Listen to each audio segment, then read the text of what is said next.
Welcome, Brett, to the podcast. Thanks so much for taking the time to be with us today. Yeah, thanks for taking the time to talk with me. So, Yeah, you bet. So, just give us a little bit of background about how you became a race director and where you started in the running community. I think if we were to really kind of go back and tell this story, it would start when I came to the University of Missouri, Kansas City to run track and field and cross country back in 2008. I'd been a runner through high school, but kind of fell in love with the Kansas City running community, just the different groups there. It kind of got me through my college career. And then I went away for a couple years and had the opportunity to come back and coach at UMKC. And during that time, I had also been reading the book Bowerman and the Men of Oregon and just was kind of hearing or seeing what that guy did in the Eugene, Oregon running community and what he did for Nike and things like that. And thought like, man, I need to be a little bit more involved in my own community here. So as a collegiate coach, I wanted to get UMKC kind of on the map a little bit more that, hey, we have a good place for high school and college or high school athletes to come run. We were doing very well at the time and beating some really big schools. I won't mention the ones close by, but yeah, I had some really good athletes that were just making me look like a pretty good coach, I feel like, and wanted to make sure that the Kansas City community knew that and give back to the community. So got involved with the Kansas City Running Club, met a couple people that had a timing business and had the races of their own and was just like, how can I get involved? How can I help our athletes get involved so we can show a little bit more of what UMKC has to offer? And that's how it kind of all came about. So it was a long way to just probably volunteer a lot of my time back then and spread myself even more thin. And then here we are today. Take a lot of volunteer time. I mean, we put on some races in the past too, and I know exactly what you do and how much effort and time it takes. People have no idea how much it takes to put a race or a function on like that. So there's a lot of legwork that has to be done. There is, but it's fun and it's worth, seeing smiles on It is people's fun. faces on the day. Yeah. Yeah. Yep. And so, one of the reasons why you're here with us today is because we are excited to help sponsor the races that you're doing. And you've got three that you put on throughout the year. Tell us a little bit about each of those races. Yeah. So this will be the first year I kind of take on the Ward Parkway 4 on the 4th. It's always been kind of a staple in that running community, just right here in this kind of city center where people get to come out and spend the 4th of July, like starting their day off with kind of a fun activity. And they get to run a 4 mile or a 4K. So about 2.5 miles, which for some people is a really nice distance. And we even have like a little kids run that's about 200 meters long. So they can bring the kids out. They have a fun little thing. We have cotton candy. We have root beer floats. We have vendors out there that you can meet up with after the race. And I think anybody that is going to go out and, enjoy their day, right? Their holiday always likes to feel a little bit better about themselves if they got out and did a little bit of a run or activity in the morning, right? So, Yep. if you want to go enjoy yourself later in the day, you feel less guilty about it. And so, yeah, that's 4 on the 4th. Then we also have the Ward Parkway Thanksgiving Day run. So similar location, which this is always a fun event because you just get to see so many families out. So, I think last year we had 4,700 registrations, which was the biggest, race of our year. We threw in the biggest race, the biggest amount that we've had in the history of that race. We threw in a new event last year, a downhill mile. So for me, I've always liked the running fast part, and you can run fast in a 5K, you can run fast in 10K. There's people that run really fast marathons, right? But there's something about the first mile of that run is downhill. And I was just going "W- why not? Right? Give Right. people the ability to just come out and just crank a fast mile. You may And down win too with the winner behind them. we try, I try to dial that up every year and see what I can get. And the biggest thing I was worried about was we didn't really, it's like nobody said anything about not having a way back up. So Uh, we had it put in there that hey, it's a downhill mile. When you get to the bottom, your way back up is you walking back up, right? Or cooling down, taking a little jog around the block. Still, not a single person complained about that, which blew my mind because That's I awesome. felt like somebody was going to. What are the distances on that race? Yeah, so we have a 5K, a 10K, a downhill mile, a mile walk, and a 400-meter, like 12 and under kids run. And so have something for everybody in the family, come out, whether you want to walk, whether you want to run, whether, it doesn't matter. And I think that's what draws people out, and just the tradition of a family run on Thanksgiving right before you go stuff your face with as much food as you possibly can. And that's another thing that makes that race unique is instead of getting a finisher medal as your go-to finisher, trophy or prize or whatever, you get a 6-inch Tippins pie. So we have pumpkin pie, we have typically some apple, and maybe it's some cherry. I forget off the top of my head. I'm always a big pumpkin pie person. So, that's like a U-Haul like truck full of pumpkin pie. It's Oh. kind of crazy when you think about it, right? So, yeah, so that one's always great, and everybody's so happy, right? It's a day to be thankful. It's a day to just enjoy family and think about, what your year's been like. And so it's just such a fun race. And then the last race we have is the Westport Santa Dash, which, like the first two are always fun and I love them, right? They're great. All three are great in their own different ways. But the first two being on holidays are always a little weird, right? Because businesses aren't open. You don't have a lot of people that want to, a lot of vendors that necessarily always want to come out. You still get a good amount of them. And we're thankful for you all and other vendors that do. But the Westport Santa Dash being there in Westport, with the bars and the restaurants around and things like that, it also just creates this fun atmosphere where, people get to run through Westport and they finish and they can go grab a drink with a friend or go grab some food or go stop into one of the shops there, and everything's a little more open. And then they also started doing the Westport Christmas market the same day. So, on the south side of Westport Road is just a ton of vendors that Westport puts on. We have a Santa comes and visits. He was our starter this year, so he got to blow the horn to start the race, and people got pictures with Santa. And then if they wanted to go, take the kids down to sit on his lap and tell them what they wanted for Christmas and stuff, they could do that as well down on the south side of Westport Road. So just such a fun event. And Yeah, costumes are optional for that race too, right?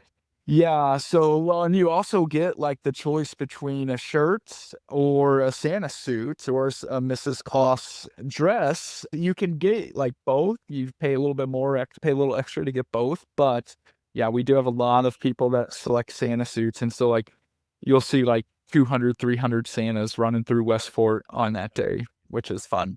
That is fun, and it's a great time for the costumes because it's December, so It's a little chillier. Yeah. first weekend in December, is that right? It's usually 16 days out. It's 16 days after Thanksgiving. So whenever Thanksgiving falls, I think second weekend in December is usually what it is. So yeah. And so yeah, it gets a little closer to Christmas. It's a little chilly sometimes. So the Santa suit's not really a bad deal because Right. it keeps you nice and toasty. And if you get a little warm, you can pull the beard around back and let the cold air hit your face. So, but with that being said, too, I always like to remind people, November and December in Kansas City, while it is a little chillier, typically we see 40 to 45 degrees is kind of the average on those days usually. And if you go in and look at what the perfect temperature is to run, it's typically right around that 40 to 45. That's not me just saying it as a race director who has races. Yeah. Google it. It'll, you'll free. I'm in the 50s. I'm getting older now. I like being in the 50s. So I can agree with you. I'm just saying, if you want a personal best, want to go out there and run your fastest race, in air. or 45 degrees is about as good as it's going to get. So yeah. That's awesome. Yeah. So with the racing community here, the Midwest racing community, what makes it so special or makes it so different being in the Kansas City Midwest area with the racing community and the connections that everyone has? Yeah, I think, you just have that Midwest nice, right? And that Midwest grit, that work hard. It always kind of cracks me up. With the Kansas City Running Club, I put on a Wednesday night track session from basically March to November, daylight savings to daylight savings. And we meet 6 p.m. every Wednesday night at Shawnee Mission East High School and do a workout. And it doesn't matter like how hot it is, how cold it is, whatever it is, like, I have to sometimes like tell people like, I'm coming to the track tonight, like whether it's, you know, 100 degrees or a thunderstorm or whatever, like I'm canceling it, but I'm going to come because you all are going to be there. And if somebody dies at like that because they got struck by lightning or whatever, I'm going to be there to call the ambulance. And it's just because, right? Like, and so like, it doesn't, they just show up. Like, that's the nice thing about it is like, we have people that just want to race every weekend. They want to test themselves. They want to support charities that the races give back to, whatever it might be. Like, it's that kind of Midwest nice, Midwest grit that I love, and I love seeing the joy on their faces whenever they get to be a part of something cool, right? Yeah, that's the nice thing too about these types of events too, actually are so nice because yes, you like to go out, you like to test yourself, but you actually go out. I get more pleasure, more enjoyment out of the donation part of it, and then actually the camaraderie, of actually seeing people that have like minds, and that it's so nice to be able to supportive of them. So I just love that part of it. Yeah, I'm the one guy that may get passed at the beginning, but towards the end, I'm going to be passing you type of guy. So be nice to me going by me because I'm going to be nice to you going by you. Yeah, that's the fun part of it. That I enjoy that part too. So do you have any advice, Brett, for people who want to get involved, but they don't feel like they're a runner? Yeah. I think one thing that I always like struggle to get across to people is like, if you're running at all, right? Like you are a runner, you can identify as a runner, right? That's number one. Number two is like, that's part of the reason why we've thrown in like, some of these mile events or these 4K or 4 mile, like something that's, like the Santa Dash, we didn't even talk about this. Like we have a 1K. And we say, like, for anybody that wants to have 100% of the fun, but 20% of the distance, like, this is your event, right? And, it's just something to get people more involved. It's start, right? I think for people who are trying to get started in running, the biggest thing I can always recommend is like, take it easy, right? I was listening to a TED talk one time of a lady saying like, give yourself permission to be, bad at something. And I can identify with this right now. I mean, there was a time in my life where I ran a marathon in 2 hours and 24 minutes, and that time is long gone, right? There used to be a time where it's like I wouldn't go out for a run unless I was going to run 5 or 6 miles, because if I did, it just felt like a waste of time, right?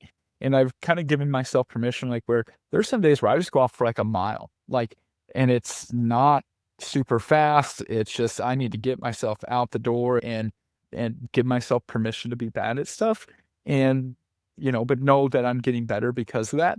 And then just allowing myself to take it easy. I think most beginners, they watch people run, and especially that would identify as runners, right? And they see them and it just looks so effortless. And they're like, I just want to run like that, or I want to try to keep up with them. And it's like, no, it's fine. You can jog a little, walk a little, jog a little, walk a little, keep that heart rate at a sustainable effort so that you can just enjoy being out there more, right? And you'll get better as time goes on. Types. They see all different body types, men and women.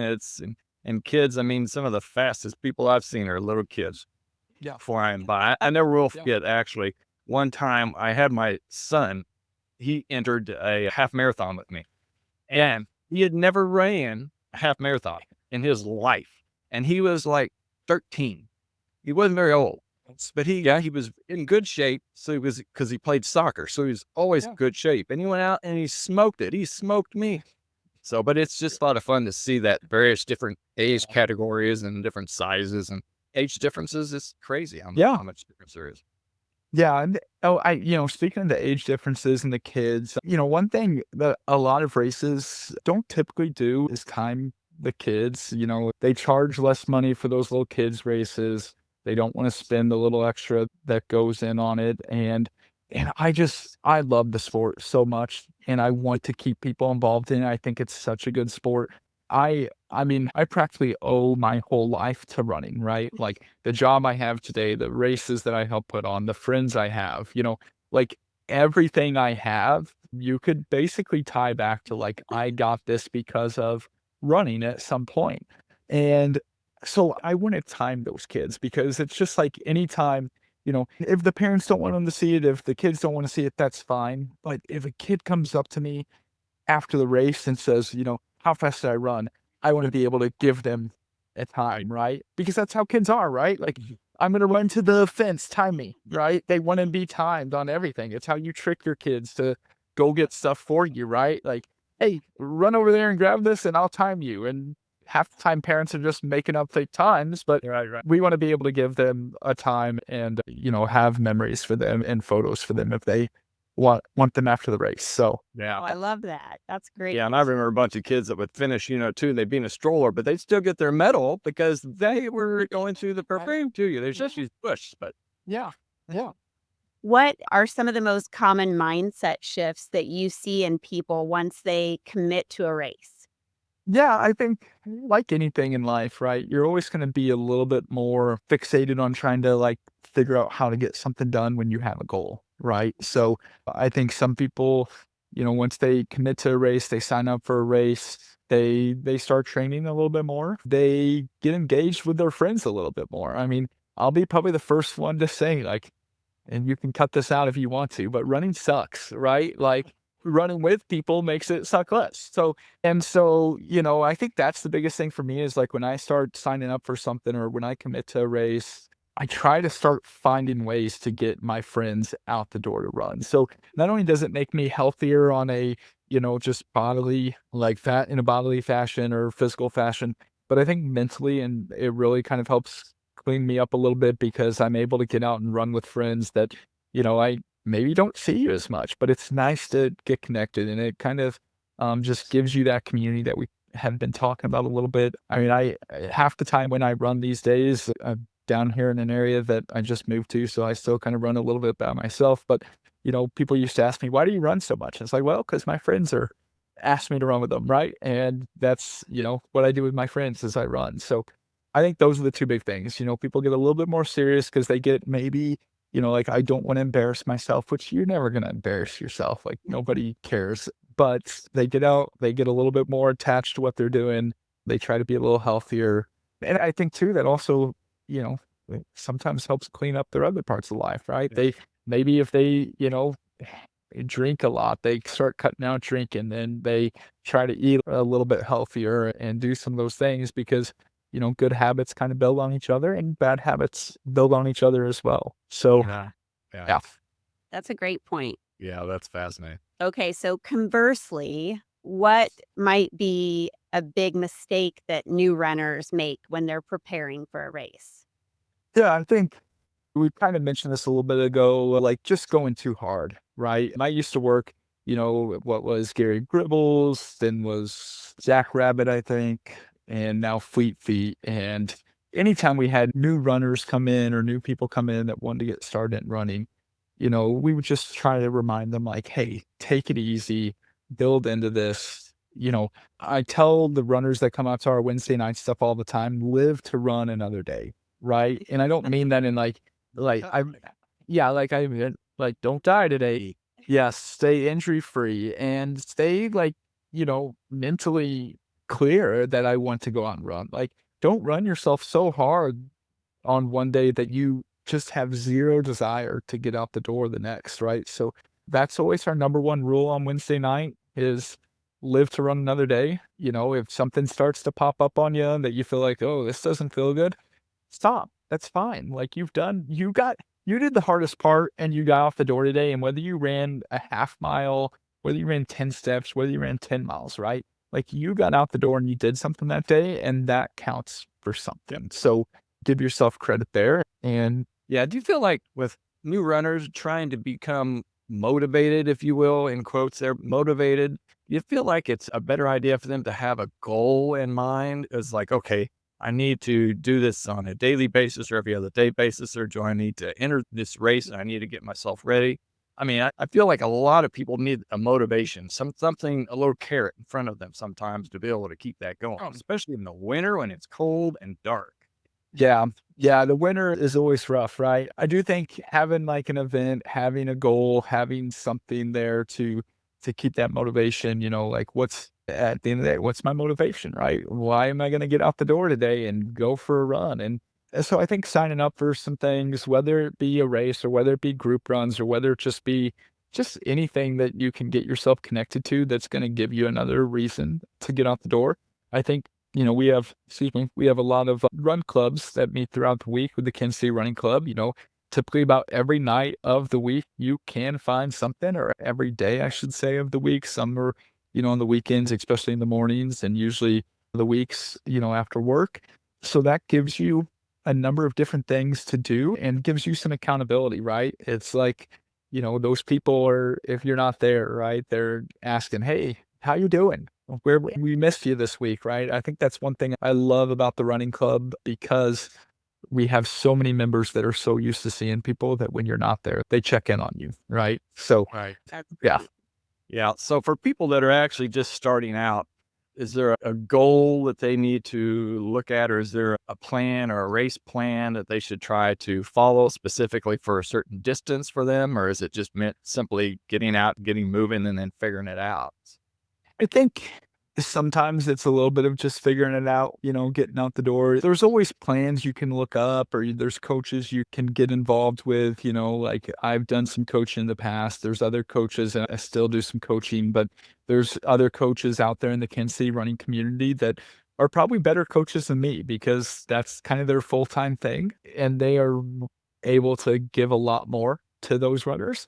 It's a little bit of, you're going to figure it out as you go out the door, and I would recommend that everybody gets some sort of, watch, just in the fact of being able to like track, how their progression is going, right? I am always a big Garmin fan. I do work for Garmin, but I do recommend that people get something like that, because it just gives them the ability to, see what they've done and track that growth over time, and also help give them advice to keep them from maybe overdoing it, right? So, those are things I do recommend. But yeah, if you can find yourself a coach, if you're that invested, I know there's Randy Taylor with Run 816, there's Jeremy Hammer with Casey Endurance, there's Eladio Valdez with Runner's Edge. These are all great coaches in the running community here in Kansas City that I'd recommend to anybody, right? And if I forgot somebody in the Kansas City running community, I'm sorry. You probably have my email or cell phone number. Give me a call and shoot me out. So I didn't mean to leave you off. Those are where my mind went. So that's where my mind went. Yeah, good. For people like myself, maybe that are older, middle-aged or older, is there certain things that they need to do specifically if they're just now becoming interested in entering the running community? Is there certain activities, obviously, getting a physical to make sure that everything's, in good shape, or getting some labs done, obviously, to learn and to understand that if they've got problems, to get those fixed. But is there anything that they need to do specifically to get initiated into that if they're older? Well, you all might know some of that stuff better than me. So yeah, I might be pointing this right back at you, but I do think it's always kind of good to just probably get a physical first and foremost. Potentially, if you need to, if you're getting fatigued real easily, sometimes that can just be that you're not in very good shape, right? I've been there. I know that's like, right? I know what that is like. But there's other times where as you start to get going and you're running more and you feel like you're getting more fit, that maybe fatigue starts sitting in, and maybe you need to go get some blood work done to see, what does your ferritin levels look like? Are you deficient in some vitamins or minerals that could cause some of that fatigue to set in early? We're starting to get into summer months, and I always like to remind people that like you're going to be slow, right? And there's nothing you can do about it. That body is going to heat up. It's going to shut itself down to keep you safe. And it just is what it is. It's going to be hot. You're not going to run as fast. And I always just remind people that just hang with it. When September and October comes around and that temperature drops, you're going to feel like Superman or Superwoman when you're out there. Yeah, right? This is so easy. I love running. I love that. And, but yeah, June, July, August, those dog days of summer, you're going to be going, yeah, this is awful. Yep. So, but yeah, so like you said, just probably getting a little checkup if you're a little older, especially if you know of any, family health conditions or anything like that. But that's always just one of my biggest worries in any sort of race is we always want everybody to be healthy and happy at the end, right? So Yeah. And then, of course, people that are in the running mode, and correct me, but don't you think that cross training is just all cross training and recovery are two different areas that are just as important as putting miles down on the pavement? yeah, I think, it always comes back to what I used to tell my college athletes, the more you train, the more you need to probably spend some time in recovery. For me, I don't have to worry right now about recovering too much. So, like, I ain't doing enough to really need to go out and, yeah, like, I mean, I'm sitting on the couch right now. Like, that's all the recovery I need because I haven't ran today. I need to get out after this and probably get an exercise session in of some sort, right? But, the more you do, the more you want to kind of focus on recovering and eating healthy. As I've gone through it and I've talked to coaches and I travel the country talking to coaches a lot of times, like sleep is, key to a lot of different things. And there's a lot of things that go into sleep, as you all will know, and then can probably help coach people on better, like when you eat, what you eat, and when you work out, like how all that stuff is going to affect your sleep and the stress levels your body are going through. So, I try to remind people like, hey, eating at the proper times, eating the right things, working out, away from bedtime. I have a couple of athletes right now that I work with that, on certain nights they want to work out at night and it gets really, they finish their workout like at 7:30 or 8, and then you're going home to eat. And then you're trying to wind down and you wake up the next morning at 6 a.m. to get a run in before work. And it's like, yeah, that night of sleep was just garbage, right? So I try to stress the natural things, first more than anything. The cross training is always good. If the running is, tearing up your legs, hit the pull, hit the elliptical, hit the bike, hit something that is going to just change it up. And that's not even a bad thing for you, right? Like it works different muscles. Runners can get so fixated on just the same old thing. And then, you bend down and to pick up a box, and next thing you know, it's like, I'm done, something like that. So, We had a guy that does this. I bent over to wipe a bug off my car, and I back grabbed me, and now I can't do anything. Just a bug. yeah, So big, it's full of movement. That does make a difference. Okay, yeah. so it's race day. It's a race day, and what should I do leading up to and that morning for the race that day?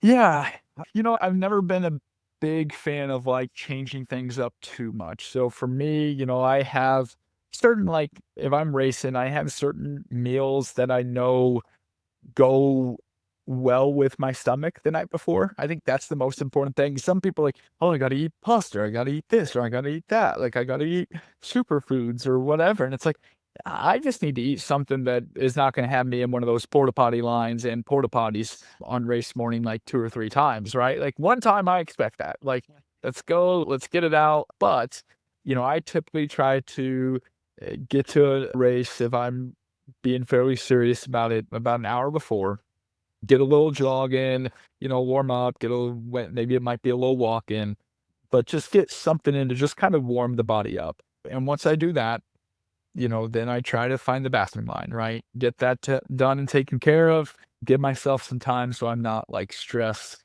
and waiting for the start line. So waiting in that line as I should be getting over the start line, right? So yeah, I mean, if you're not trying to do a whole lot of running before, not trying to do a big warm up 30 minutes before is probably going to be sufficient as long as you pick your bib up the nights before or whatever, right? Don't come to race morning trying to pick your bib up 30 minutes before the race. Chances are you're going to be really stressing. So that's one thing I would say as a race director. Do it the days before, right?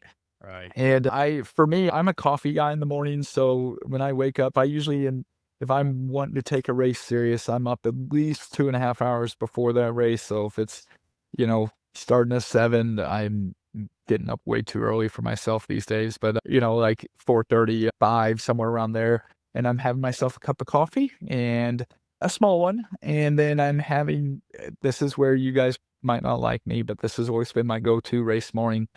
Breakfast is a pack of brown sugar cinnamon Pop Tarts. It's the best, and It's it's that simple sugar. It gets me what I need in the morning, and You can do anything you want on that race day morning. yep, yep. As long as it goes well with you. And but yeah, that's been my go-to for years. So It's like like I tell a lot of people, what you do in preparation is going to make the race day better for you. So, yep. you got to be good, beforehand, but the day of, it's okay to get some of those because you're going to be putting gels and goos and things for Yeah. the longer endurance stuff.